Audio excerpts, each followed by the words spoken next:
and welcome to the World Fish Farming News for the 20th of August, 2024. Taking over the helm at the family shipyard AQS, it's obviously with great respect. Øyvind Hegdal will take over as the managing director of AQS Verksted in the new year. Transitioning from Vard to AQS after spending half his career at Vard, both companies are based in Møre og Romsdal, Norway. Hegdal, who has held various roles at Vard, including vice president and project manager, expressed gratitude for his 25 years at Vard. He is set to replace the current temporary leader, Frode Johan Aas, in a family-led company that has seen various members of the Aas family in leadership roles for decades. Hegdal emphasized his respect for taking on the managing director role at the family business, but refrained from commenting on his plans for Aas Mek. Verksted, as his current focus, remains with Vard Group. Salthammer delivers 2 new service boats to AQS. AQS Rederi has commissioned 2 service vessels from Salthammer Båtbyggeri, aiming to achieve a fully electric fleet by 2033. The contract, the largest Salthammer has signed in the service boat segment, involves building the vessels entirely at their shipyard in Vestnes. The vessels, named Coastern 28EH, feature a new design from Tomra Engineering and include advanced deck equipment and powerful cranes. Both vessels are equipped with electric propulsion systems and substantial battery packs, which allow continuous electric operation. This collaboration represents a significant step towards AQS's goal of an all-electric fleet within the next decade. Frøy Gruppen burdened by financial costs in its first year of operation under new ownership. Frøy Gruppen, recently acquired by Goldman Sachs for NOK 6.6 billion, reported a turnover of just over 1 billion kroner in its first year under the new ownership. Despite significant operational revenue, the company's operating result was a loss of 1.5 million, and it held long-term debt of 6.9 billion by year's end. This financial strain includes a net finance result of negative 343.3 million, leading to a pre-tax profit of 344.8 million.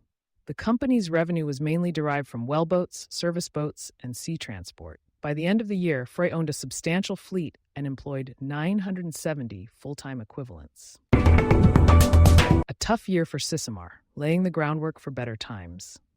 The fish farming company in Sørfold reported a turnover of 150.6 million NOK last year, with a slight increase from 2022.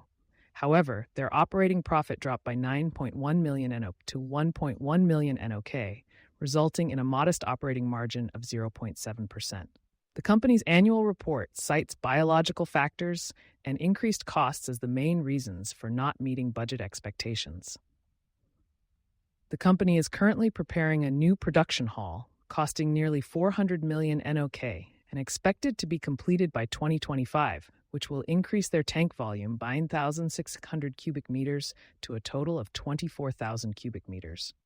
Sisomar prides itself on energy efficiency due to utilizing heat from Elkham's Salten. By the end of last year, the company had 177.6 million in equity and a total capital of 472.3 million NOK, with an equity ratio of 37.6%. Sisomar is co-owned by Eidsfjord Show Farm and Lofoten Show Productor, both holding 41.9%, and Aqua 16.3%, and employed 17 people at the end of the previous year. Island troubles dragged down Salmar.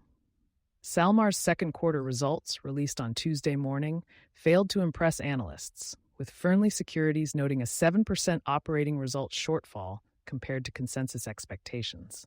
The deviation was attributed to lower prices in northern Norway and biological issues in Iceland. The company maintained its annual slaughter guidance except for a reduction in Iceland by 2,000 tons. Additionally, higher cost levels for the third quarter, driven by northern Norway, and a contract share guided at 35% were highlighted. Analysts foresee negative EBIT revisions by 3 to 5% and predict that Salmar stock will underperform, as evidenced by a 3.7% drop in share price post-market opening. Wants to revive old smolt production in new facility at Telavåg. Telavåg Settefisk has initiated plans for a new large-scale smolt facility in Selstavågen, Øygarden municipality, an area previously used for aquaculture from 1986 to 2000. The site, taken over by Telavåg in 2018, requires significant upgrades, including new infrastructure and buildings.